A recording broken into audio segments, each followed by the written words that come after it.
భూమిపై ప్రకృతి ఎన్నో అద్భుత చిత్రాలు గీస్తుంటుంది. కానీ కొన్ని దృశ్యాలు చూస్తే అవి నిజంగా మన కళ్ళ ముందే జరుగుతున్నాయా లేక ఏదైనా కల్పిత ప్రపంచమా అనే సందేహం కలుగుతుంది.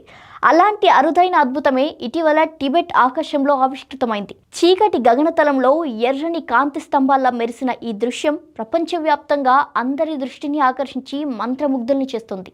శాస్త్రవేత్తలు వీటిని ఎర్రని మెరుపులుగా పిలుస్తున్నారు. ఇవి సాధారణ మెరుపుల్లాగా భూమి వైపు కాకుండా మేఘాలపై నుంచి ఆకాశం వైపు విరబూస్తున్నట్టుగా ఉంది.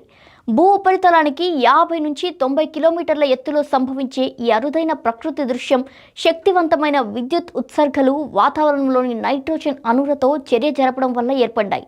కేవలం క్షణాల వ్యవధిలోనే కనిపించి మాయమయ్యే ఈ కాంతి చిత్రాలు ప్రకృతి తన అందమైన రంగులతో ఆకాశంపై వేసిన అద్భుతమైన పెయింటింగ్లా కనిపించాయి. ప్రకృతి ముందు మానవ కల్పన కూడా ఎంత చిన్నదో మరోసారి ఈ దృశ్యం గుర్తు చేస్తుంది.